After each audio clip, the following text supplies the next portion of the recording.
Chasing Giants with Don Higgins and Terry Peer. Brought to you by Osseo Camo, nature's most lethal camouflage. Follow along as Don and Terry discuss the techniques, strategies, and dedication needed to harvest one of God's most amazing creations, world-class whitetails. Well, welcome everyone to the Chasing Giants podcast, brought to you by Osseo Gear. We got the man Don Higgins on the phone and me as his ever consistent tag-along, as I'm known on the social media lands. We can just laugh, right, bud? But yeah, welcome, Don. November is finally here, and we got a lot to talk about tonight. I'm going to kind of go through what our goals are in this episode real quick, and then I'm going to let you run with a summary of October leading into November. First of all, we had an unbelievable month with some really close friends and consultant clients of ours that killed some banger bucks. I want to talk a little bit about that, specifically about why we think October was, in my opinion and observation, really good compared to past Octobers. It's just my observation. Guys like Brian Kraft, the head of Midwest Land Group, one of the sponsors, killed an absolute giant. Has a chance of being in the top 10 typicals in Missouri all time.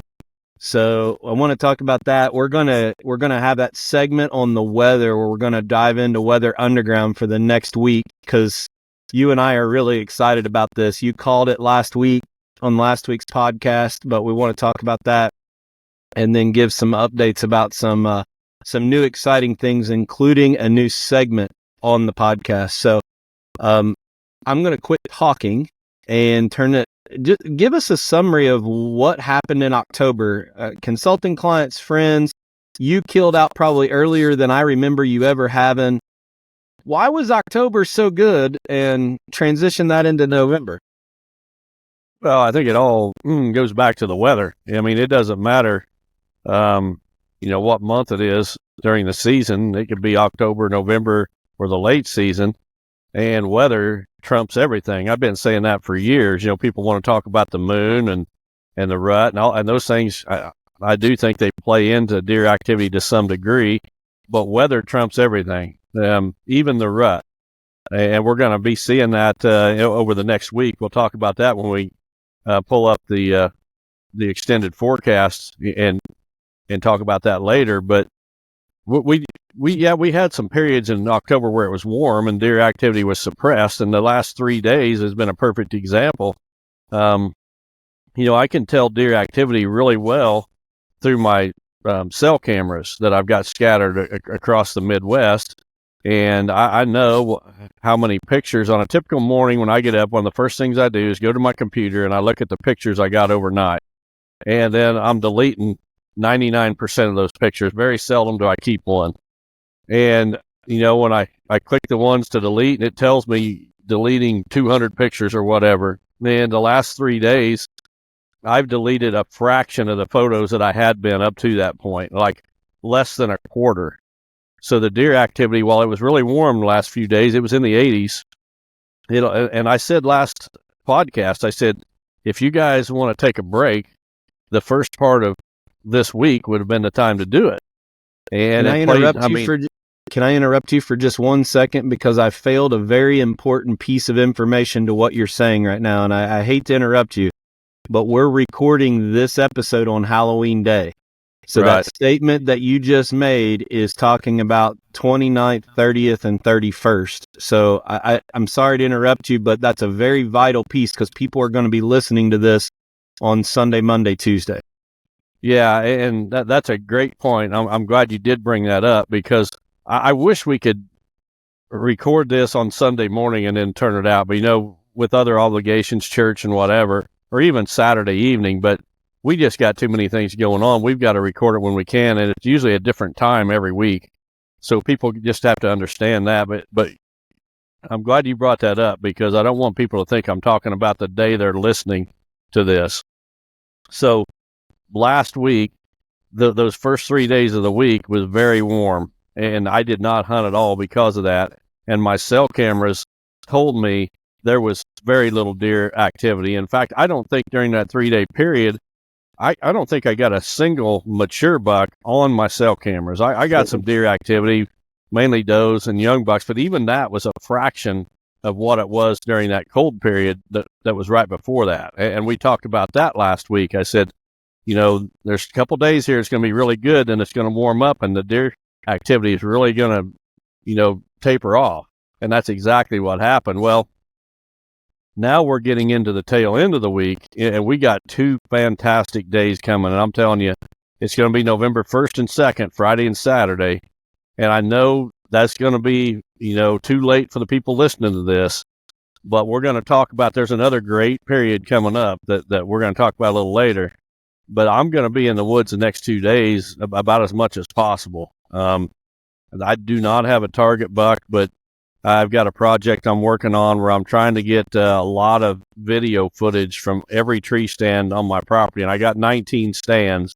And so I'm going to be spending a lot of time in these various stands just getting video footage for a project that I'm working on. So that's kind of my plan. I also still want to shoot some does.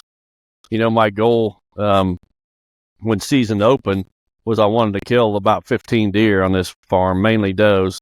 And I wanted to kill 5 in October, 5 in November, and that's total deer, and then 5 in the late season, giving me 15 deer. Well, we've got the 5 between me and my guests. We've got the 5 in October.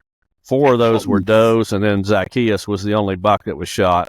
Now in November, again, it's going to depend on where I'm sitting as to whether I'm going to shoot a doe or not. But so my main goal right now I'm still looking for a target buck, and if one pops up on any of my cameras somewhere, I'm going to be all over it the minute it happens. But on my home farm, what I'm looking to do is shoot a bunch of does and get a lot of video footage. And if a good one shows up, go after him. Or, there's a couple of, I hate to call them cull bucks because they're pretty darn nice. I mean, when you got bucks and pushing 170 inches and you're calling them culls, I'm not sure that's the right term to use, but we'll call them management bucks. I got a couple of them that if they show up, I'm going to have somebody shoot them, and I'll probably sit with them just to video it. But that's kind of it in a nutshell. But I'll tell you what, I'm really excited for this week coming up, and we'll get into that when we talk about the weather and we show the 10-day forecast. But folks, now is go time. Don't be waiting. I had a young man send me a question. I don't remember if it was by text or email or what kind of message it was, but he said, "Hey, I changed my vacation. I'm planning to come to Illinois these dates," and the dates were too late. It's not this coming week. He was going to wait till I think it was like he was going to get here on the 8th or the 11th or something like that. And I said, "That's too late. You're missing it by a week. You need to be here this coming week. The week that you're listening to this podcast is the week that you need to be in the woods as much as you possibly can." Well, first off, I think that the amount of comments that just popped up on YouTube about people volunteering for your 170-inch management cull bucks are probably going to exceed the record of comments that have ever been made on the podcast. But before we move too far into November, I want to make sure I asked a clarifying question to you, because I think it's vital for us just to understand where your position is on this weather in October. Because we've heard for years that this October lull is the center of October, and it's always the center of October. But when you really go back and even look at social media, there is a pocket of a bunch of really big deer killed when you killed Zacchaeus, which was an early cold front. There was another pocket, like right in the center of the month, I'm not sure the exact date, where there was some other bruisers. And then we had this other pocket that just happened where our friend Brian Kraft, he wasn't the only one that killed a giant that weekend, and it was warm in between it. So if I understand what you're saying right, it's not really an October lull in the center of October every year. It's that weather that picks and chooses what these bucks are going to do based on that. Clarify that. If I'm wrong, call it.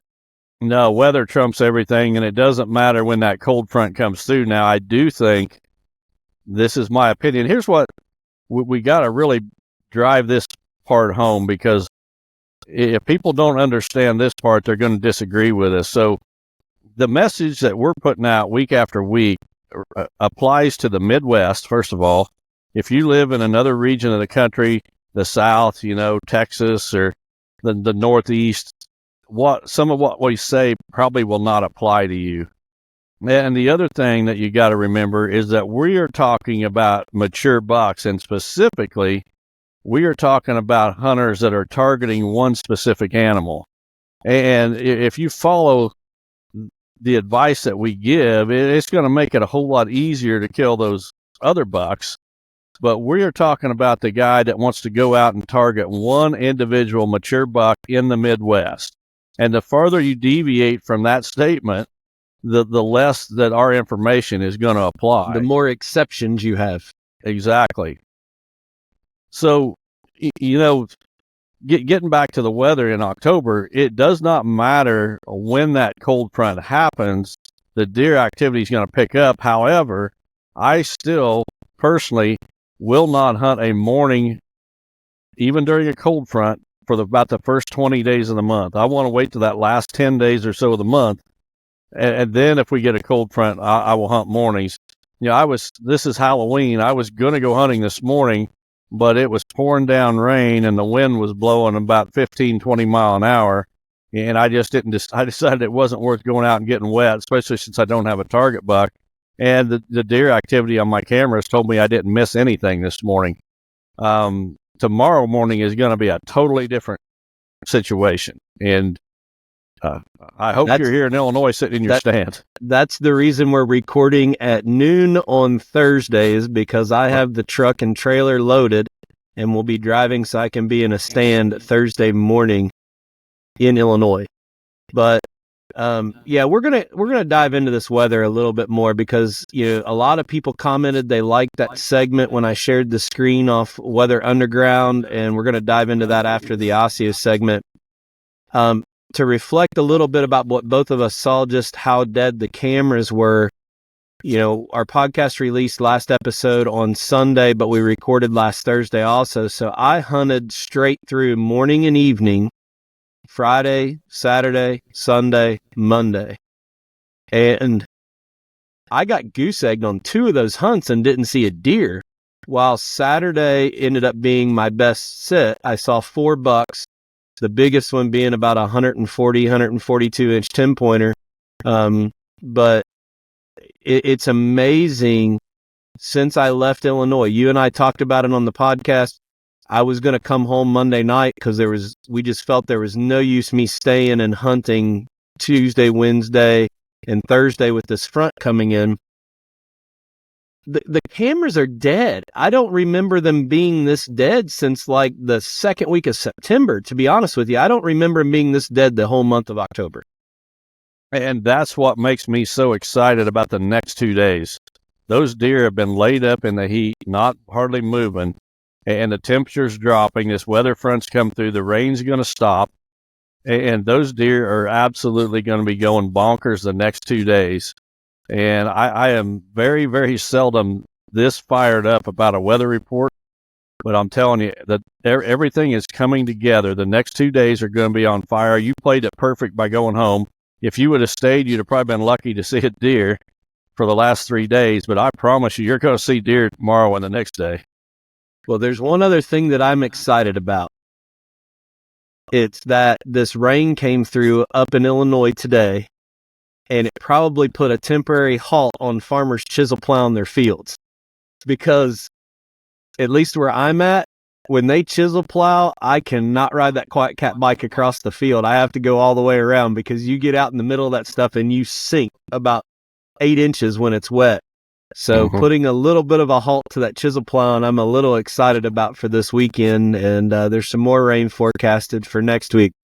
Before we go on to the Osseo segment, I do have a little bit of a story for you. I haven't told you this. I injured myself really bad. Not really bad, but I was a bloody mess in Illinois last week on Sunday night. So my day Sunday was I went to the woods, hunted just the edge of a inside corner, had khaki pants and a shirt, a nicer shirt underneath my camo.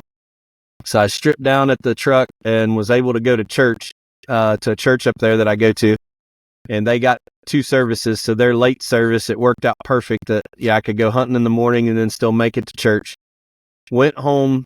I got a rental house in Illinois that I stay at, and took a nap, get back in the woods, and Saturday night, come to the truck. And for some reason, I don't know why I did this, but you know how you put your safety harness on? I like putting mine underneath of my camo instead of over the top of it. So Osseo's hoodie and jacket, they have that slot in the back where you can run your harness out of. So do it every single time. And I went to get out of the tree, and of course, with us videoing, we got all the camera arms and everything like that. When I went to undo is it called a carabiner, the metal thing? Yep. When I went to take that off, for some reason, I left it on my safety harness side instead of the rope side. Didn't even think about it, put my backpack on, walked to the truck, took my jacket off, and when I went to take my Osseo hoodie off, I pulled it over my head to get it up over my glasses, and that carabiner on the back of my safety harness came all the way around and popped me right in the mouth, and it was like somebody punched me. I mean, you talk about blood everywhere. There's even blood on the tailgate of my truck. It popped open so bad. So all you people hating on Terry Pier all over the place, you can get a little laugh at it that I completely punched myself in the mouth. So, well, you can bet somebody loved it. I have never, you talk about, I don't know if I've ever left my carabiner on the safety harness side, but for some reason I did. And when I took that hoodie off, man, it came around. I still have a swollen lip. It's still sore. Well, the haters will love it. And they're probably wishing it was me, but maybe it'll be me this week. All right. Well, make sure you check out our friends at Osseo. Joe Miles is on his Midwest swing, so he's hunting full time through the rut. Before we go to that Osseo spot, I released a video today explaining the pivot of Chasing Giants TV. For the last 6 weeks, we've done these daily reels so you could get to know these 13, 14 guys that starting Halloween night on the Chasing Giants TV social media pages, Don is going to give a rut report. But this year, instead of it just being what he sees in the woods, it's all of these team members that you guys have gotten to meet over the last 6 weeks. So, Don, our hope is this gives people a lot more data points from around the country as far as what they're seeing in the woods. So, talk just a little bit about that, and then we'll take a break for our Osseo spot. Yeah, I started doing a rut report on my social media probably at least 5 years ago. It's been several years, and it was extremely popular, and it really grew my following. Other, deer hunters following my social media pages, and there'd be countless comments every evening as other people would chime in with what they seen. And we're going to continue that, but we're going to take it to the next level. So every evening when I come in, I'm going to do a short video of what I seen in the woods that day, where I was hunting, any tactics that I was using, and also talk about what I'm planning on doing the next day, based on the weather and the phase of the rut and whatever. But I'm also going to share information from the other team members that they're going to feed to me. That's all going to be on the Chasing Giants TV social media now. It's not going to be on Higgins Outdoors. We're trying to build up this Chasing Giants TV to get more followers there, so I decided to move it over there. And I just encourage everyone to go follow that. It doesn't cost a dime. Just if you already got a Facebook or an Instagram page, just look for Chasing Giants TV and follow those pages. And again, it's going to be every evening when I come in, because I'm blessed to be able to hunt every single day of the rut.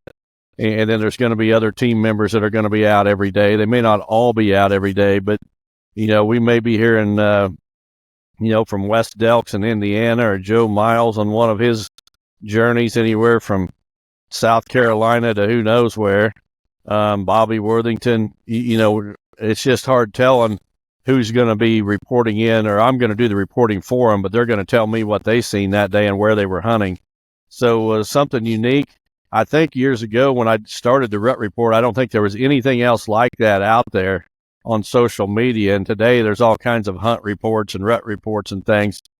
But we started it, and we're going to take it to the next level.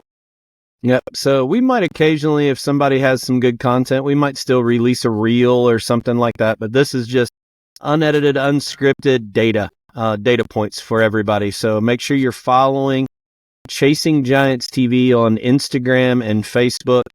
TikTok's a weird thing. We get too much talking about dead deer on TikTok, and we get I've seen where some of our stuff gets pulled back down. So we'll still continue to try it for a while, but you need to be on Instagram and Facebook to get this stuff. So let's be right back with a word from Osseo and talk about the Weather Underground website a little bit. Osseo Gear introduces a premium line of bow hunting gear that is unmatched, pairing nature's finest camouflage with the best technological innovations. Osseo Gear brings whitetail bow hunters the gear they need to be the best at their craft. The unique camouflage mimics the intricate feather pattern of North America's greatest predatory creatures. Designed for invisibility, built for comfort, and engineered for function. Visit OsseoGear.com. That's ASIO Gear.com to start shopping. Osseo Gear. Prepare to be invisible.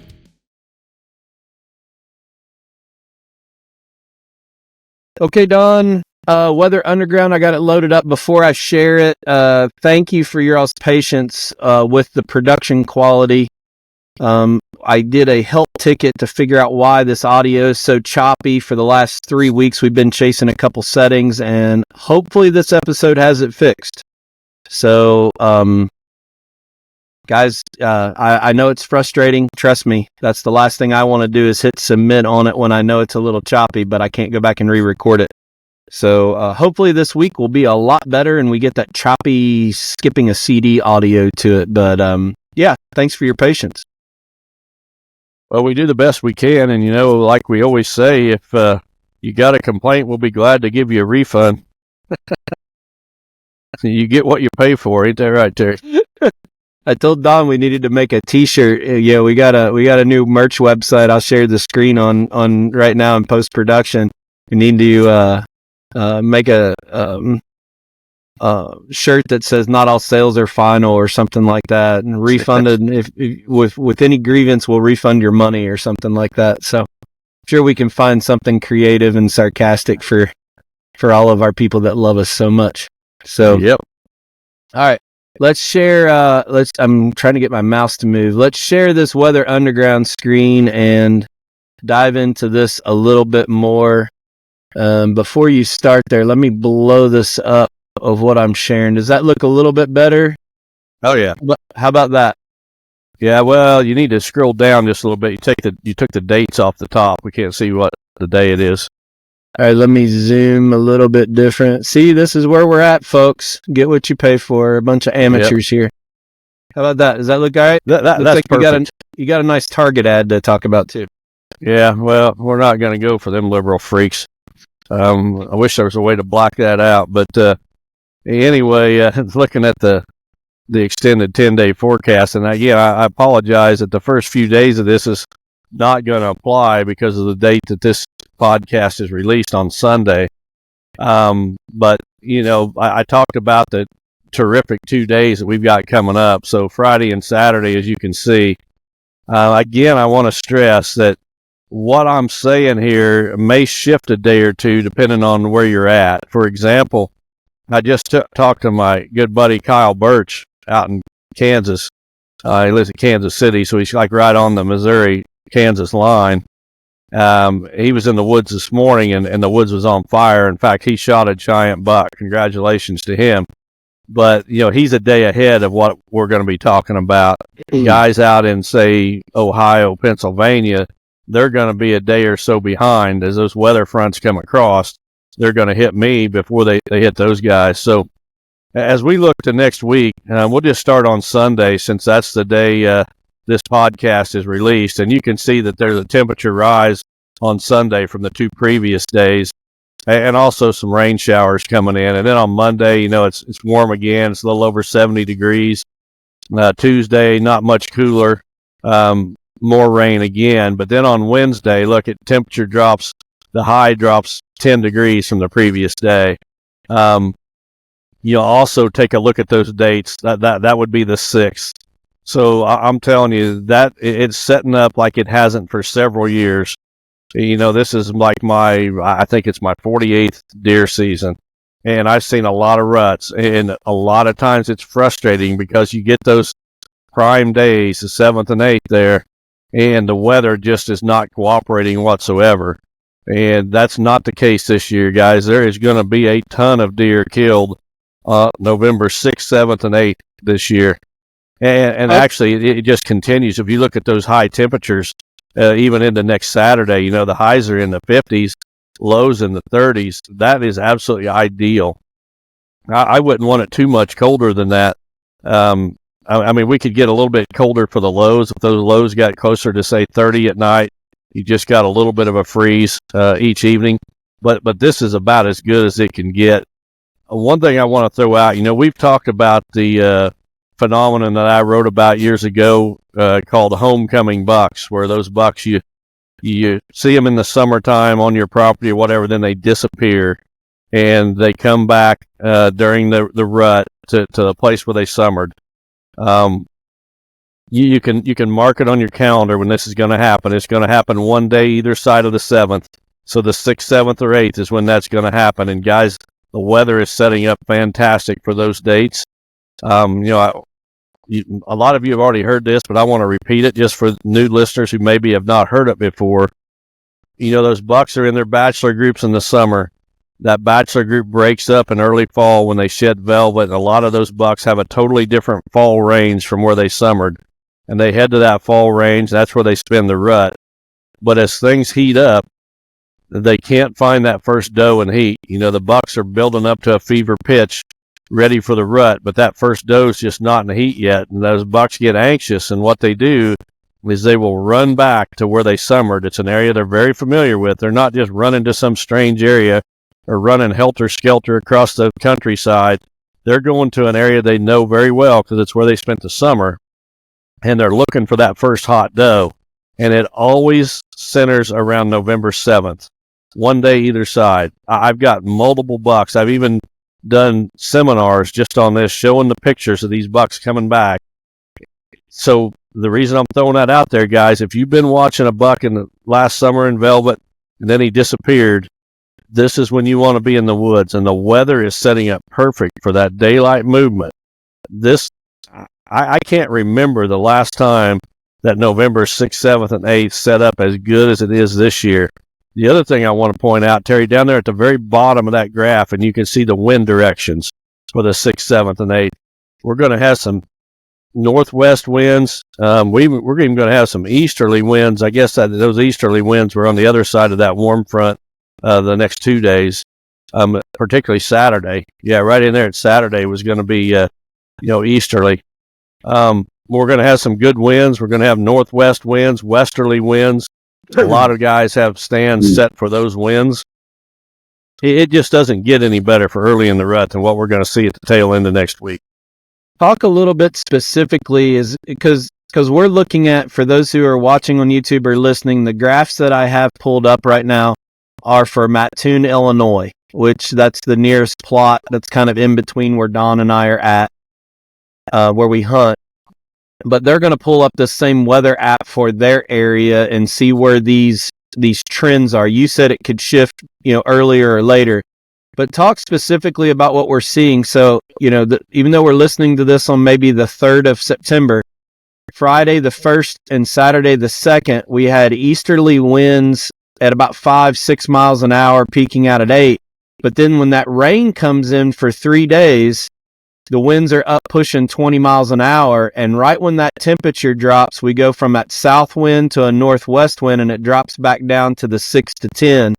Mm-hmm. But also this pressure change. Talk about those, how all of that correlates with what it is just beyond, because you just talked about temperature. How does this other stuff play into it? Well, as you look at those two charts, like right below the forecast each day, look at those two charts, with one with the red line and one with the one below it with the black line. That black line's barometer, that red one's temperature. Look how far apart those get Sunday, Monday, and Tuesday. Right there where Terry's at, you can see the black line and the red line get real far apart. That is not good hunting conditions. But then look at the end of the week where I said it gets good. Look how those lines come together. The barometer rises, the temperature falls. That's what you want to see. You're also seeing, if you back up to Friday and Saturday, right before this podcast was released, you can see those red line and the red line and black line coming together again. That's going to be just absolutely fantastic. Follow those graphs. The other thing is when you see those two, the barometer falling and the temperature rising right there Sunday, Monday, and Tuesday, and those black and red lines go apart, look down at the lowest graph, and you can see the wind velocity really picks up. It's a lot windier those days. There's going to be some deer movement just because of the date. I expect it to be mainly very early and very late in the day, like the first hour and last hour will be definitely the best times.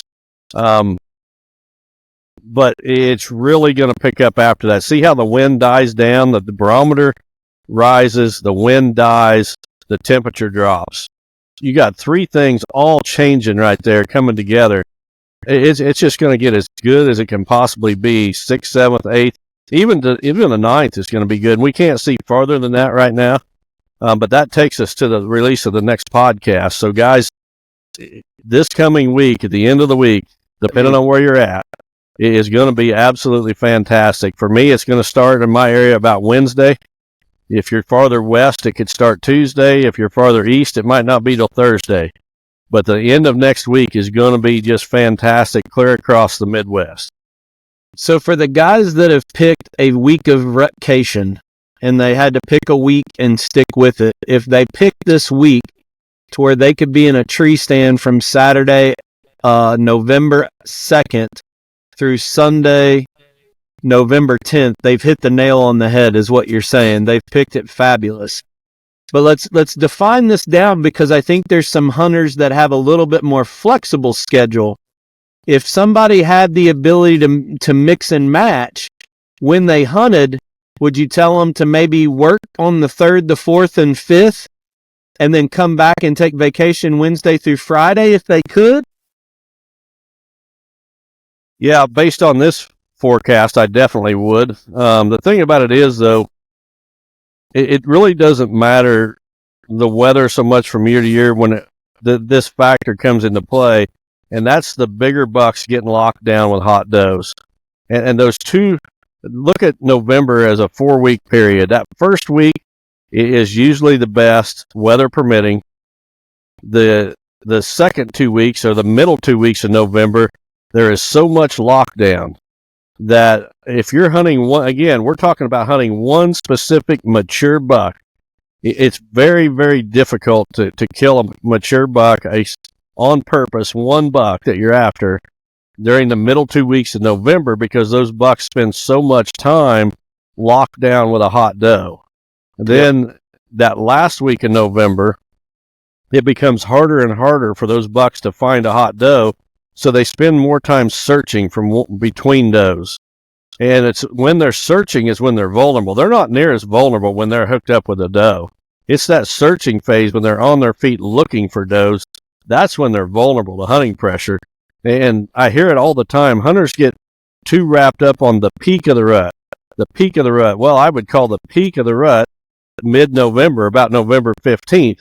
Things build up to that point, and at that point, the bucks are locked down with does, but it's a slow taper off after that. So, the peak of the rut, in my opinion, based on my definition of the peak of the rut, is not a great time to be chasing one particular mature buck. It's that first week in November, last week in November, your odds are way better to catch up with a particular buck. I'm trying to figure out what's going on. They had a monthly calendar here, but am I going crazy? Or if I pick November 24th, the days are wrong, right? Why is... Yeah. Why yeah, I don't know what's going on there. Here we go. This is it.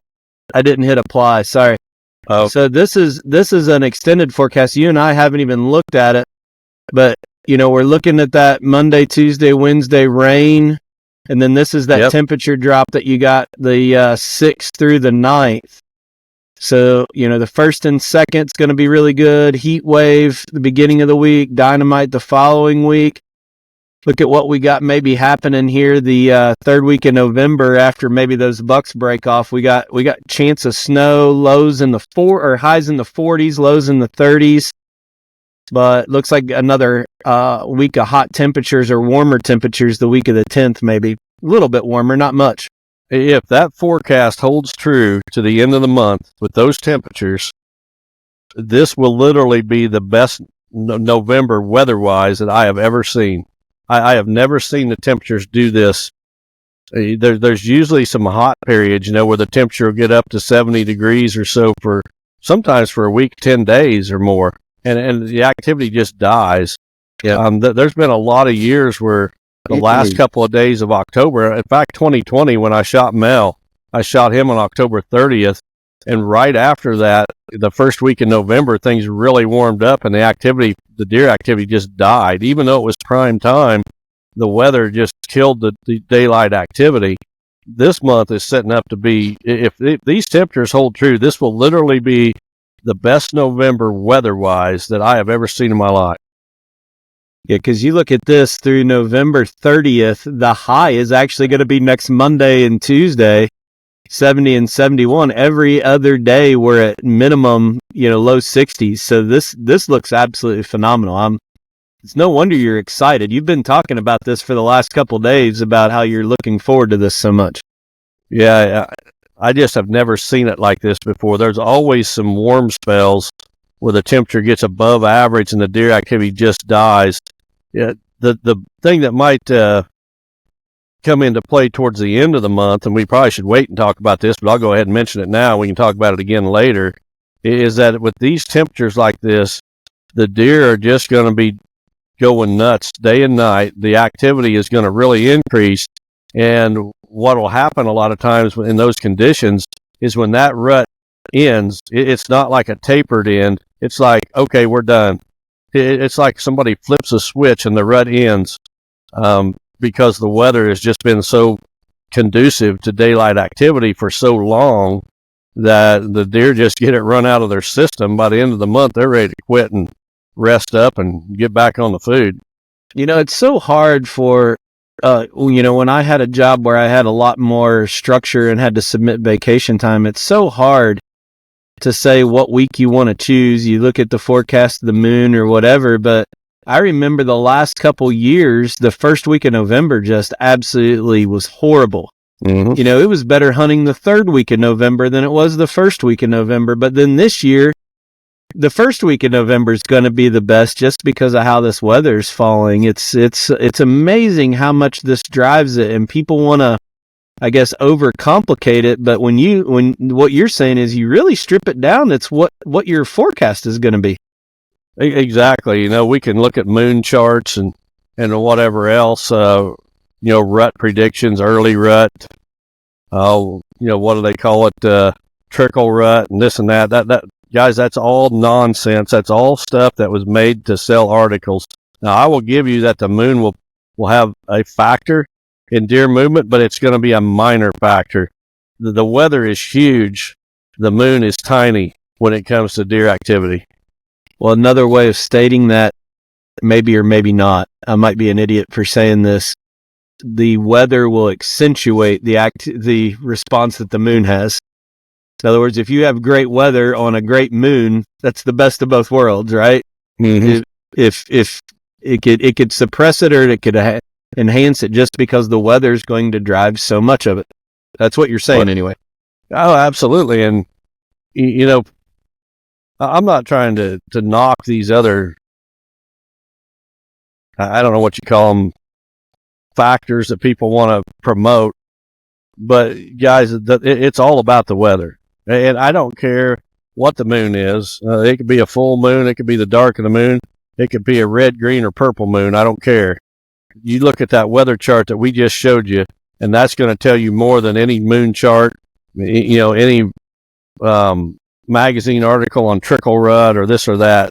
You just forget all that nonsense. And any app that's out there, look at this Weather Underground forecast, and especially what I like about it the most is those graphs where they show the lines of the temperature, the barometer, and the wind speed. Those things will tell you when you need to be in the woods. Okay. Well, there's two known facts. The rut picks up deer activity like no other time of the year, and it's November, so the sale of Little Debbie snack cakes will be at the year's all-time high. 2 known facts about December. We need to get Little Debbie as a sponsor of this podcast. I bet we've sold truckloads of Little Debbies to our listeners. Just because it's me? Is that what you're saying? Because I've bought truckloads of them? Is that? Well, I met the listeners buying them, but I'm kind of partial to Smuckers now. Those Uncrustable peanut butter and jelly sandwiches are awful good. You can't beat the oatmeal cream pies from Little Debbie. Hey, let's talk a little bit about the new segment we're going to be rolling out here. We've been brainstorming about something that we can do, and I don't know that we're going to, try to squeeze this in while we're doing so much of the weather hunting for the rut the next couple weeks, but we have a new segment that we're going to do. And one of the things that everybody seems to really like about the podcast is when Don is completely caught off guard, unscripted, unedited, as raw as it can be.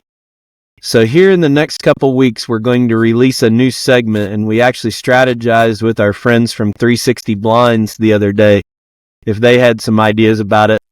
And we're going to have this segment every week where Don gets put on the spot with a blind question. It might not even have to do with hunting. It might just be what he would do in an odd situation. I'm going to ask him, the questions that you pick every week, you pick those based on what's going on, if it's relative right now or not, or a topic. This one, you don't know what's coming at you, buddy. Yeah, and to throw something out to the listeners, we're getting a lot of questions submitted, and definitely appreciate all of them. I mean, that's what keeps this podcast going, gives us material to work with. But guys, when you submit questions, try to think outside the box and send things that maybe we haven't talked about. But the one thing that I won't pick typically is if you say something like, on my property, and then you go into describing your property, I want to read a question that's going to apply to as many listeners as possible. And if I answer a question about your property, you're the only one that's really going to get anything out of that for the most part. So think outside the box. We appreciate all those questions that come in, and you guys send some great ones, every week. But think outside the box and think about questions that are going to benefit as many listeners as possible. And we'll answer as many as we can each week. Those questions every week, but this one's going to be something that I read. Yeah. We might get to where we even let people record a video and send it to me, and I'll play the video and let you hear it from them the first time. I'm not sure if we can do that or not. I'll have to work on that. Well, but yeah, I think the listeners know what's going on here, Terry. You're just looking for a way to get me fired up and not give me any. There's not one if, ands, or buts about it. And, there might be a question that says, Don, if you're in a 360 hunting blind without a video camera and the neighbor's dog comes running through chasing a buck and stops at 16 yards in front of you, what do you do? And you got to answer it. You never know what question's going to come out. But no, I think it's going to be fun. It's not going to be a huge part of the podcast, but just an unscripted kind of, one day it might be politics, one day it might be religion, one day it might be something completely different. We don't know. It's well, I got to warn you, I am mellowing out in my old age, and it's going to be a whole lot harder for you to get me fired up than it was back when we started this podcast. I mean, I got haters posting nonsense on TikTok and on their own podcasts, and it just rolls off my back like it never even happened. When people send us the links, we don't even open them anymore. It's not even worth watching. Well, you know what? If the people that are bashing us are people that are below us and wishing they were where we at, so there's no sense in giving them the time of day. We got enough good people, following us, supporting us. We don't need to focus on the stupidity that's out there. Yep. All right. Well, make sure you. We'll bring that segment to you here very soon. Just a quick update about the Midwest Sportsman's Classic in Shipshewana, the middle of February. What we're planning to do for folks, and the reason I want to talk about this and take just a couple minutes. Last year, the awesome thing was we had this segment. I believe it was on Saturday night, where the Winsel brothers, Bobby Worthington, Al Foster, you and Joe were up on stage, and they called it this, what was it called? The Legends Roundtable. It was a great thing. But one of the things that were constructive feedback was there wasn't enough time, and there wasn't enough way for people to connect with these guys outside of going and seeing them at their booth. The management team, we're working with them to strategize this whole weekend of a Thursday, Friday, Saturday show. There's going to be breakout sessions throughout the 3-day period where it's going to be just the Winsel brothers, or just you and Al Foster, or just Joe and Bobby. And throughout the 3-day period, it's going to give hunters and outdoorsmen a chance to go and sit down for an hour and just talk and listen. And that's a little bit different strategy than we did last year, with it just being one event on the last day. And I think people are really going to like it, but you know, my point is this is a 2 to 3 day experience you're going to want to go to, not just go walk a trade show for a couple hours. And just being able to connect with those guys and listen to more detailed stories from them, I think it's going to be fantastic. Well, there's going to be, yeah, you're definitely right. You don't want to just come for a day. You need to make an event out of it, a vacation. And because not only are you going to be able to sit there and watch these different presentations, seminars, whatever you want to call them, but these guys are going to be, in booths where you can walk up and talk to them one-on-one. And definitely a different kind of trade show. It's one that's really caught on. And Derek has done a fantastic job with that show, to the point that I think they're running out of space for new vendors. So If you have any intentions of being a vendor, you better get with Derek right away, or you're going to be left out. We'll be making an announcement as we get closer, but one of our partners is going to have the unveiling. They're not going to do it at ATA. They're not going to do it at Harrisburg. They're not going to do it anywhere else. At Shipshewana, they're going to unveil a brand new product at this show. So that's how big this show is when a manufacturer would wait and release it at the unveiling and press release at the show. So if that means anything to the marketing-minded people out there, that's how big this is going to be. So one other thing, Terry. We're going to do a live Chasing Giants podcast one evening, and don't forget, guys, I've got a lot of people asking about buying my books that are sold out. We are going to auction off a set, one of each of my books, signed to the person who's the winning bidder. It's going to be a live auction, or probably right before the podcast, and all the proceeds from that are going to go to Lester's Feet. So it'd be, if you want to make a donation to Lester's Feet and get a little bit something back, we're going to be there auctioning off that two book set, my books that are out of print, sold out, and there won't be any more than what's out there today is all there's ever going to be. Awesome. Well, thank you for that contribution. Let's we're running a little bit behind, so let's get these questions answered so we can make sure we can move through those and not keep everybody too much past an hour. The first one is from Adam Norton from Ankeny, Iowa. It says, "Hi, Don. What are your thoughts on Iowa possibly banning trail cameras on public state land? As a public land hunter myself, trail cameras have been an extremely important tool in my arsenal to get all the data I need to hunt my target buck. Do you think there could actually be some benefits to banning trail cameras? Love the podcast. It has helped me become a smarter hunter. Keep up the great work, guys." Thank you. Adam, I do think there's benefits to not having trail cameras on public land. The benefits are that the hunters that hunt there do not get to really see the bucks that are running a particular area, and they've got to spend time in a tree stand to see them or find shed antlers. It's basically hunting the way it was years ago when I started, and actually not just when I started, probably for the first 25 years, 30 years maybe of my hunting career, there was no trail cameras. That's how we hunted. The thing I don't like about it, that you kind of mentioned it, that you use them on public land and it helps you. The guys that are hunting public land, most of the time they do not have private land of their own to hunt. That they are that it's their only opportunity to hunt is the public land. And I don't know that it's right that we prohibit those guys from using a tool that's could be at their disposal. I mean, these guys are already, if you're hunting public land only, you've already got a lot of things working against you. Those deer are not patternable like they are on private land. Any pattern, feeding pattern, rutting pattern, whatever, is not going to be near as tight as it is on private land. And I don't know that a hunter that's already at that disadvantage, if we need to disadvantage him even further by banning trail cameras. I don't know the reasoning behind such a regulation. I'm just guessing. I know a lot of times on public land that there'll be hunters that they'll like try to stake a claim to a certain area. They'll put their tree stand there, and I've even known guys that had extra tree stands where they just tried to dominate an area to make others think that it was heavily hunted, and all the stands there were from one person.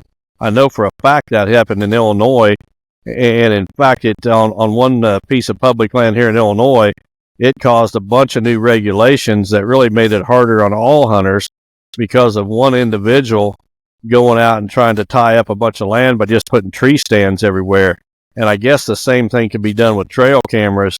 You see a trail camera, do you really want to put your stand 20 yards or 30 yards or 40 yards or whatever from that trail camera? And, I don't know the reasoning for it, but, guys, we just got to use some common sense and again, treat other people the way we want to be treated. I just hate to see it banned, and because I know for me personally, running trail cameras starting in the 1st of July really is as exciting to me as hunting. Going out and setting those cameras and checking those cameras, that's become a part of the whole, year-round hunting process that I really enjoy. And I don't think public land hunters should really be prohibited from enjoying that as well. Okay. All right. We'll get question number 2 up on the screen for you to read off. This one comes from Jason Patterson from Jackson, Tennessee. It says, my question for you, we are in West Tennessee and have a mixture of ag and woods. We hunt and manage a 1,000-acre tract. The farmer that farms our ground has soybeans in the summer, and after harvest will plant a cover crop behind it consisting of brassicas, wheat or rye, and some clover mixed in. I have never heard any advice on what we should plant in our small plots on the property to provide some diversity so they won't always focus on the large ag fields on our property. Would like to hear your advice. Congrats on your buck, and God bless. Well, Jason, I always promote diversity in your food plots, and I break that down into greens and grains.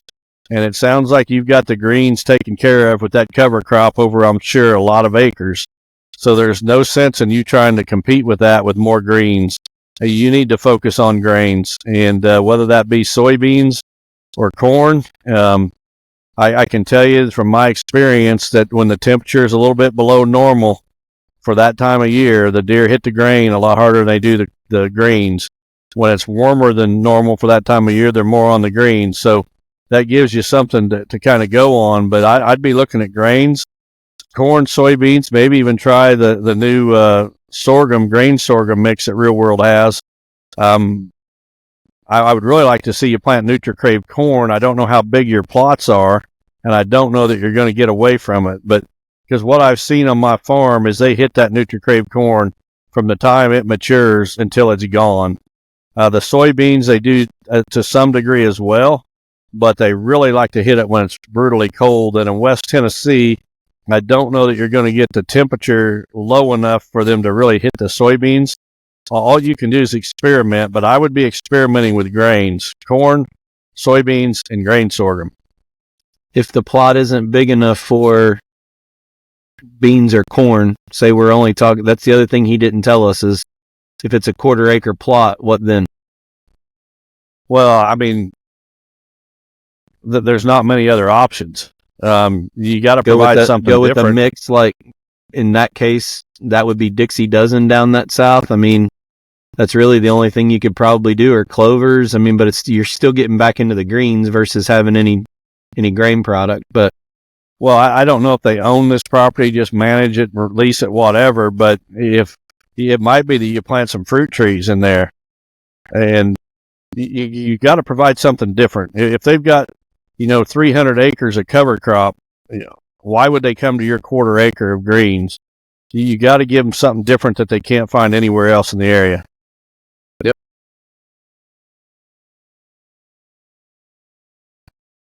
Next question.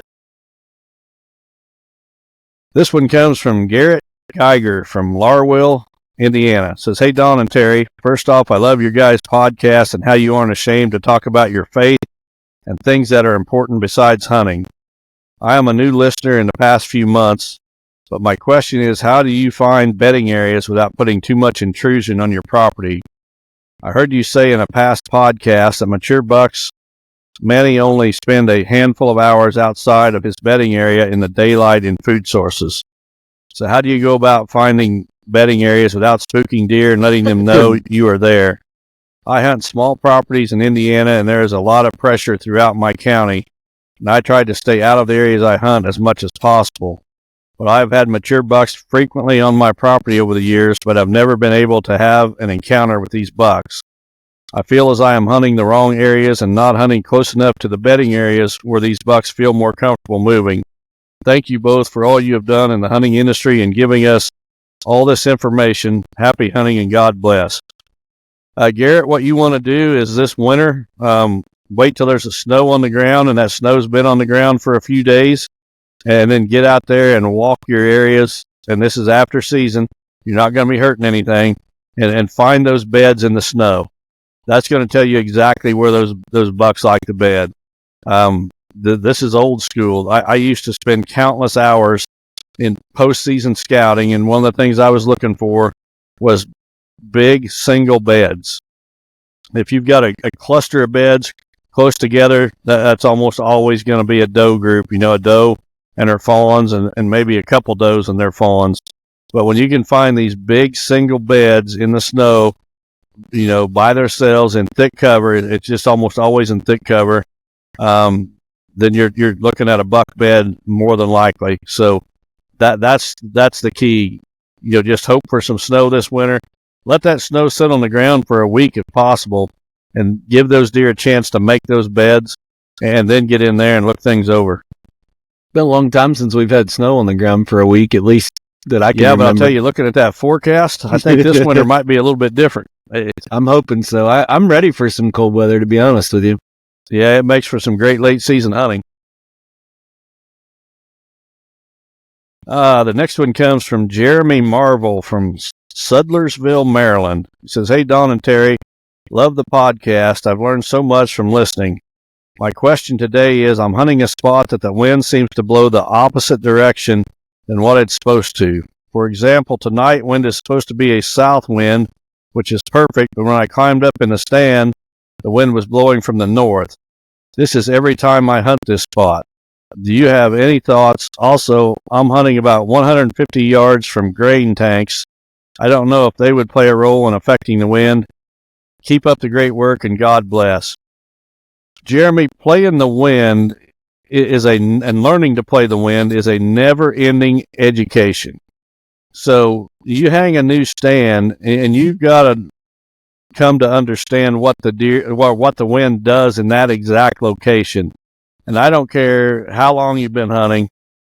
It's the same for me. If I go into a new area and hang a stand, I might think that hunting this stand, I need a south wind. But actually that south wind, when you got that south wind in that exact location, the wind is not out of the south. It's doing something. I don't think the grain bins or whatever you was calling them, grain tanks, I don't think that has a thing to do with it. And what happens, I've seen it here as well, especially hunting on the edge of a woods where you got big open prairie, and then that wind comes across that prairie and hits a woods. A lot of times it'll hit those trees and it'll eddy, and it'll go down and then right back in the direction that opposite what you think, and then it'll swirl back up. And I've seen that happen many times. What you got to do is you got to learn what the wind does at your location, because it's going to be fairly consistent. You just mentioned that it does that every time you're in that stand. that does not surprise me whatsoever. You just got to learn, maybe next time you go hunt that stand with a north wind, and maybe that's the wind you need from that stand. And again, it's never ending. You got to learn how the wind reacts in every stand location. And some of them, it'll do exactly what you think it's going to. In fact, the majority of them, it's going to do what you think it's going to. But you get some of those where it just doesn't. And that's where, taking those milkweed seeds and using them to float on the wind and watch what the wind does, because it might do exactly what I was talking about. It might drop and then swirl, and you just don't know where your scent's going.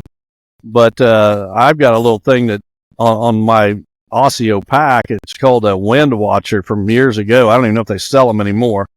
They actually make them for golfers and for hunters. I guess the golfers got to watch the wind too. But anyway, you pull a little piece of fuzz out of this, and that fuzz is either white or orange, and you just let it go on the wind, and you can watch it and see where it goes. And that's exactly what your scent's doing. It's going to go the same way that piece of fuzz does. So anytime I'm in a new stand, I'm dropping these fuzz balls on that first initial hunt to see what that wind, where my scent's going, what the wind's doing at that exact location in comparison to what I think it should be doing. And again, you just have to keep doing it every time you hang a new stand. All right. We'll squeeze one last one in here. All right. This one comes from Adam Hughes from Troy, Illinois. It says, Don and Terry, first, thank you for putting this podcast together, as it's a great place for us to learn the different strategies and techniques to increase our opportunity to harvest world-class deer. I've owned my farm for 3 years, and it's 75 acres. One thing that I've struggled with is deciding how to establish the proper sanctuary. In addition, I want to continue expanding this property in size, so every time I look at the area, I feel like it's a moving target. So my question is, what percentage of your property should be in sanctuary? Also, should you add fruit trees and grasses to that sanctuary? Thank you for all you do. Go Trump 2024. I'm with you there on Go Trump 2024, Adam. Next time we record a podcast, we should know if Trump won or not. So I just voted. We just had early voting today. So we've got 3 Trump votes represented right here. Anyway, your question about sanctuaries, there is no hard and fast rule about how big a sanctuary can be. I mean, my rule is I want it as big as possible. And if you've listened to this podcast very long, you've probably heard me say, if I owned a 500-acre property, 450 of that would be sanctuary and 50 would be food. And that's not far from the truth. You got to first look at what's available to the deer in your area. And if there's lots of bedding cover that's undisturbed, you probably don't need as big a one. But the bigger the sanctuary, the more the deer can relate to it. As far as planting other things in that sanctuary, I do not like food in the sanctuary. I would not be planting fruit trees in my sanctuary. Now, on the edge, near a stand location, yeah, that's one thing. But in the heart of the sanctuary, I'm not planting food plots. I'm not planting fruit trees. Give the deer the property, but create movement patterns. Make those deer get up and move to that food so they become killable. There's no sense in giving them everything they need in the heart of the property and then staying out of it, and they never leave in the daylight. You got to bring them out to the edge somehow, and that's what you do with the food. Every property is different. I just had a discussion with someone this week about sanctuaries on their property. I think it was a potential consulting client for this winter. And, without seeing it, it's hard to give solid advice. But a general rule is I want a sanctuary to be as big as you can possibly make it. Ever had a terrible real estate experience? Average realtors usually spend more time selling themselves than on selling your land. They'll tell you anything to get the listing. They know that if they get the listing, you're stuck with them. Not here. Midwest Land Group has changed the way land is sold and is the only brokerage to offer a 100% satisfaction guarantee. That means if we don't meet your expectations, you can fire us. That puts all the pressure on us to perform. We don't just list land, we sell it. If you're looking to buy or sell property, don't before you talk to us. Visit us at MidwestLandGroup.com.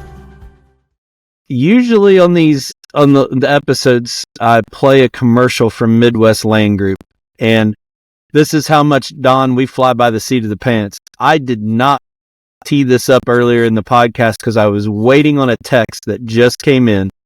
We're going to talk a little bit about Brian Kraft's Monster Typical from Missouri, but his son Clay, we just got confirmation they found his buck from this morning that we believe he's going to be over 200 inches. So Clay shot a 200 incher this morning. They're going to take some good photos a little bit later, but literally within the last minute while you were answering that question, let's talk a little bit about our buddy Brian Kraft and these properties he's developing. It's unbelievable. Well, first of all, I want to say, where are these guys hunting? They're hunting about a day farther west. Exactly. Guys, I'm telling you, this cold front that's coming tomorrow and Saturday to my area, it's going to be as good as it's ever going to get in the deer woods. And I know that listening to this podcast, you're not going to be able to capitalize on it, but there's another one coming at the end of next week. But, I met Brian Kraft several years ago. I consulted for him, and I've actually been back, I don't know, probably 4 different times consulting on different properties for Brian. Just a fantastic individual. To hear his life story and see what he's done with his life is absolutely amazing. And he's got a heart of gold, big contributor to Lester's feet, and just all kinds of things that he'll never talk about. A fantastic person. And to see him and his son both kill giant bucks in just a few days apart, I couldn't be happier for him, and can't wait to see a picture of Clay's 200 incher. Yeah, I just got you're on the group text. You're not looking at your phone like I do during the podcast, but I was really hoping to get that text so we could talk about it. Midwest Langer's just been such a blessing to us. Even before they were a partner of the podcast, Brian supported us with Lester's Feet. He's attended your master class. I remember one night after the master class, we sat there in the shed and he just told us his story. And it's just so captivating to have good, honest people that have worked their tail off. And I can't think of a better guy, better family, two absolute giants. Like I said, this typical that Brian shot, it ended up being bigger than what he originally thought. I think, obviously it needs to dry out, but I think it could break into the top 10 typicals to ever be killed with a bow in Missouri. And then his son, I think Clay was hunting in Kansas. I think he was across the state line in Kansas after this deer. He's been hunting him for a while. Close the deal. But folks, weather's here, November's here, the best of both worlds. This is what we live for this next month, all right? It's not going to ever get any better than what it's going to be at the end of this coming week, guys. You're listening to this early in the week, hopefully on Sunday. Do whatever you can to get off work at the end of this week, because it's going to be on fire.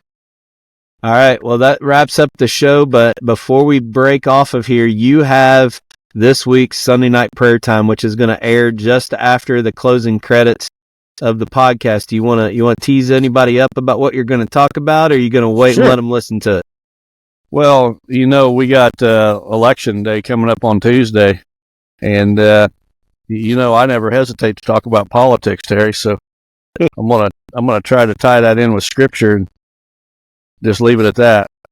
Well, I'll tell you one thing. The church that I went to Sunday in Illinois, the minister had the courage to get up there and talk about politics in the pulpit. But his focus wasn't to tell everybody who to vote for. It was really to be simple. And that is the Christians out there that are basically saying, I don't like any candidate, I'm not voting at all, are basically empowering Satan to get a further foothold on this. So I hope that you go into this a little bit more. But I just want to praise the minister for having the courage. The divide and it's like all of society right now. Remember when American Idol, you probably never watched TV enough to know what American Idol even was, but there was this British tool that was just the most judgmental and arrogant pompous jerk you could ever imagine. And these people would get up there and sing and he would just bash them. And it's like our society is turned into where they want to be as this bash, critique, and if you don't agree with me, we hate each other.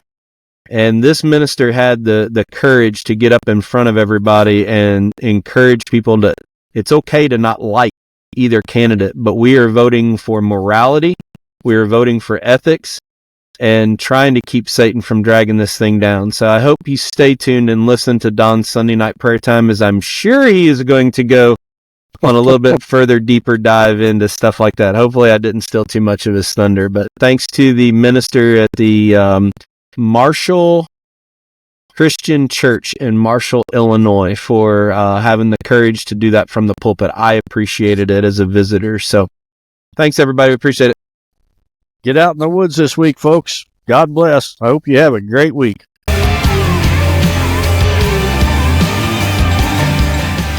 Chasing Giants has been brought to you by Osseo Camo. Thanks for listening, and tune in next week for another episode of Chasing Giants.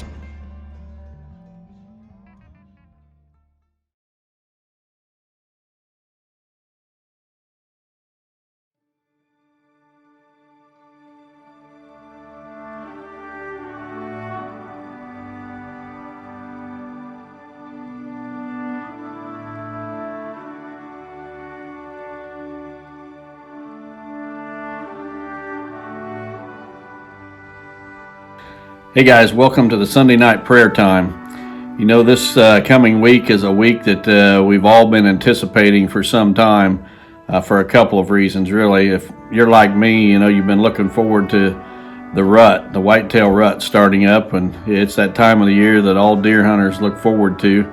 The deer are running wild in the woods, and a lot of us are taking our vacation time and going to be out there trying to catch up with that elusive buck. But another thing that's happening this week is the election.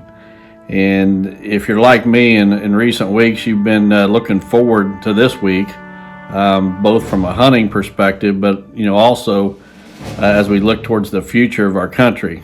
And you know, it's really a challenge for me to record a video like this and to not let my political persuasion not come through and try to get on a rant about a number of topics related to politics. But I'm going to try not to do that in this video because you know, I think as we look at what's happening in our country, you know, something that is always in the back of my mind is I'm thinking, how does this tie into God's Word or the Bible?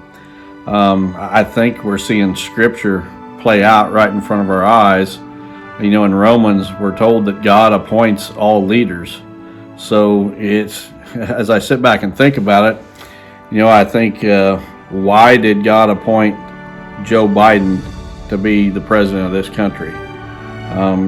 Without a doubt, God has control over who our leaders are. So, you know, obviously, he had a hand in Joe Biden being our president at this time. And it's really hard for me to understand. It's hard for me to understand why some of the leaders that are in power today, if God appointed them there, why he would appoint people that basically oppose what he stands for. One party in particular, some of the views they have on things like abortion and such just goes totally against Scripture. But when I think about it, I think that you know, for the Bible to play out, for Scripture to be fulfilled, evil takes place. There's just no two ways about it. And I think in our country right now, obviously we have a battle of good and evil going on. And you know, I think about Donald Trump and the fact that an assassin's bullet almost took his life, but I believe his life was spared by God. And I've got to wonder, you know, how that plays into what's going to happen in this election. And you know, I have a hard time, you know, just coming to terms with some of the things that are going on in this country with some of our leaders. here in the state of Illinois, we got a governor that is about as liberal as can be. So I get to see some things from a little different perspective from those who do not live in a state like Illinois, and it bewilders me how some of the residents of states like Illinois can vote those people in office. But then I realize that the people that are voting for these politicians whose views go totally against Scripture, those voters are absolutely blinded to what's going on. And I got to remind myself that Satan is here to kill, steal, and destroy, and he gets reign on earth for a period of time, and we see him running wild right now. But what really bothers me, I think, is the fact that there's a lot of Christians who don't vote their values. They are beholden to a political party, and it seems like no matter what that party does or what that party stands for, those folks are going to always vote that way. And even though they go to church every Sunday, they go to Bible study, they know Scripture, but yet they continue to vote for politicians whose views are totally against Scripture. I think without a doubt this country was built on Christian principles, and as time has gone on, we get farther and farther away from those principles that this country was built on. And if you look to blame somebody, we almost got to blame the Christian, because so many Christians are not voting their values. And sometimes they even don't vote at all because they don't like either candidate. And in my opinion, the best view is you vote on the issues, not the person. There's not a single politician or person alive who's perfect. If one wanted to, they could dig up dirt on anyone, including myself. I've got plenty of things in my past that I'm not proud of. And, if I was to run for political office, I'm sure that my opponent would dig it all up and spread it to the world. But still, these politicians, by their actions, not by their words, but by their actions, have made their views known. And yet Christians are still voting for politicians who have no problem killing babies, politicians that have no problem taking our freedoms away, wanting to silence us, taking our freedom of religion away even. Things I'm seeing in this country today I never dreamed that I would ever see, and yet it's happening right in front of our eyes. And a lot of Christians are not even voting to try to change that. And I don't know if that's part of God's plan, if it's just Scripture being fulfilled. But I've got to encourage everyone that while we're on this earth, we got to do the right thing. We've got to lead by example.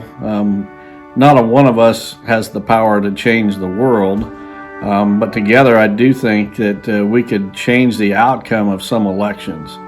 And it just troubles me that Christians are not doing their part and voting Christian values.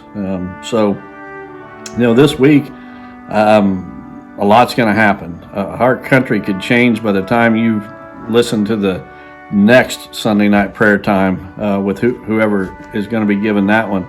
So, I think that we're at a really perilous time in this country. And, personally, I look at it as, God saved Donald Trump from that assassin's bullet.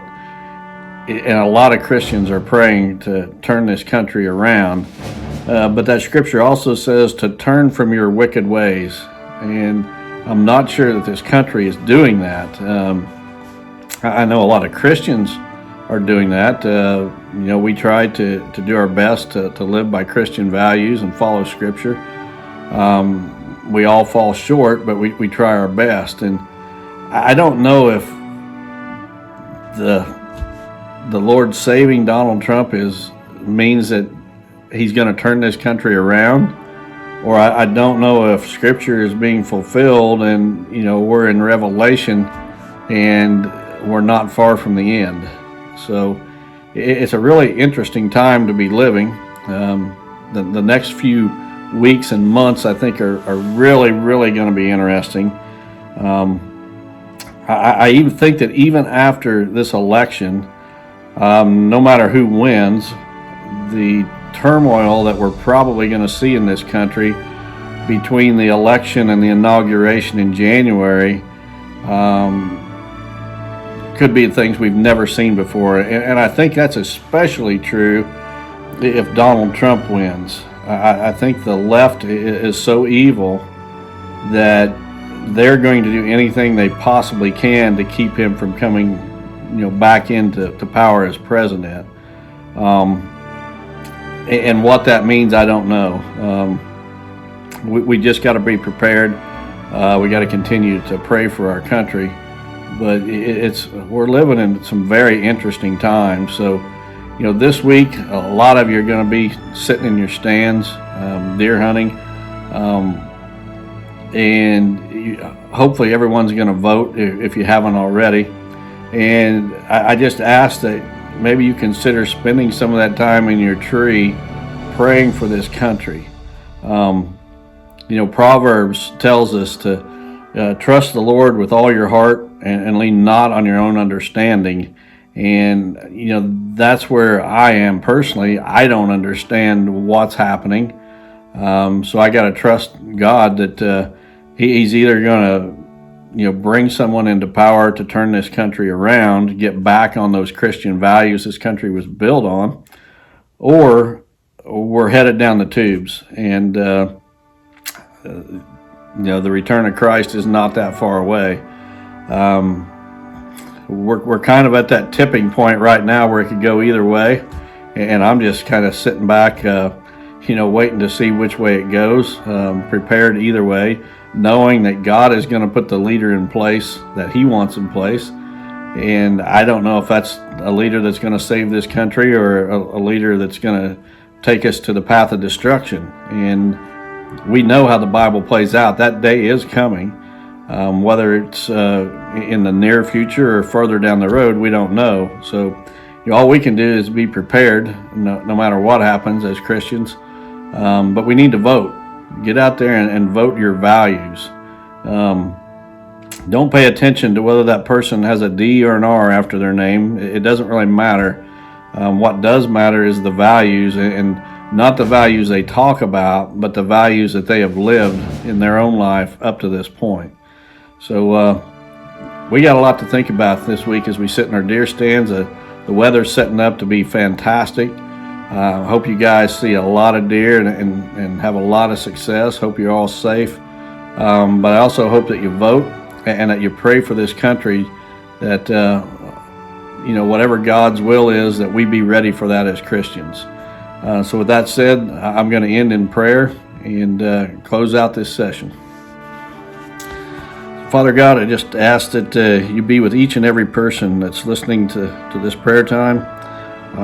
You guide and direct them, Lord, as they vote. Keep their families safe. Keep them safe. I just ask that you put the leaders in place, Lord, that you want to lead this country in the direction that you're going to take it, and that you give us wisdom that we can see what's happening, that we can be prepared, that we should always be prepared for your return. But we don't know when our last day is. We should always be prepared for that. But Lord, just help us to guide our families and to just pray for this country, Lord. I ask all this in Jesus' name. Amen.